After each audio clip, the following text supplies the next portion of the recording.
যে সংবিধান কাটাছেঁড়া করে ক্ষমতা পাকাপোক্ত করেছিলেন শেখ হাসিনা তা জোড়া লাগালেন হাইকোর্ট। পঞ্চদশের ৫৫টি সংশোধনীর ৬টি বাতিল করে দিয়েছেন আদালত। ফিরিয়ে নিয়েছেন তত্ত্বাবধায়ক সরকার ব্যবস্থা ও গণভোটের বিধান।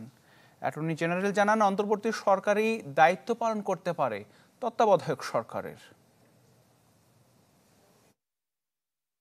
সংবিধানের বুক ক্ষতবিক্ষত করে ২০২১ সালে ৩০ জুন পাশ হয় পঞ্চদশ সংশোধনী। ৫৫টি সংশোধনীর মাধ্যমে ৬৮ জায়গায় ছুরি চালায় আওয়ামী লীগ সরকার। শেখ হাসিনা পালিয়ে যাওয়ার পর হাইকোর্টে প্রথম এই সংশোধনী চ্যালেঞ্জ হয়। মঙ্গলবার রায়ে হাইকোর্ট বলেন, পঞ্চদশ সংশোধনীর মাধ্যমে সংবিধানের মৌলিক কাঠামো ধ্বংস করা হয়। পরে আদালত বাতিল করে দেন দলীয় সরকারের অধীনে সংসদ নির্বাচনের বিধান। ফলে ফিরে আসে তত্ত্বাবধায়ক সরকার ব্যবস্থা। তত্ত্বাবধায়ক সরকার ব্যবস্থা বাতিল করাটা যখন কোর্ট বলছেন অবৈধ, দ্যাট মিনস ইন আদার ওয়ার্ডস তত্ত্বাবধায়ক সরকার সিস্টেম বৈধ।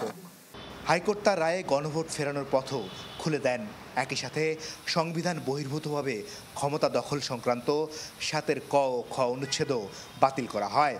তত্ত্বাবধায়ক সরকার ব্যবস্থা বিষয়ক পঞ্চদশ সংশোধনী বাতিল করা হলো। তারপরে ৭-এর ক ধারা, ৭-এর খ ধারা যেগুলো পঞ্চদশ সংশোধনীর মাধ্যমে যুক্ত করা হয়েছে সেগুলোকে বাতিল করা হলো। তারপরে ৪৪ ধারায়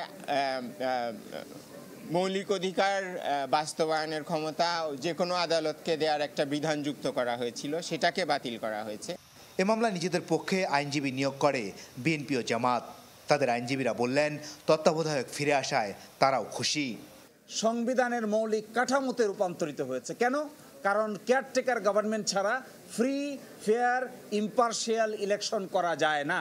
আর যেহেতু ফ্রি, ফেয়ার, ইম্পার্শিয়াল ইলেকশন করা যায় না, ডেমোক্রেসি এনশিওর করা যায় না। এই জন্য তিনি বলছেন caretaker government system is a basic structure of the constitution. এই রায়ের মাধ্যমে আদালতে যারা আর্গু করেছে কম বেশি সবাই খুশি, সাংবাদিকরাও খুশি।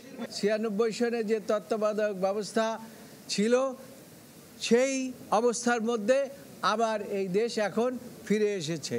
কাজেই এই সম্পর্কে যে বক্তব্য আদালত দিয়েছেন সেটা জনগণ গ্রহণ করেছে।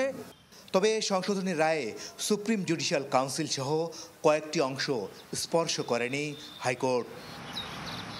মাসুদুর রহমান, চ্যানেল 24, ঢাকা।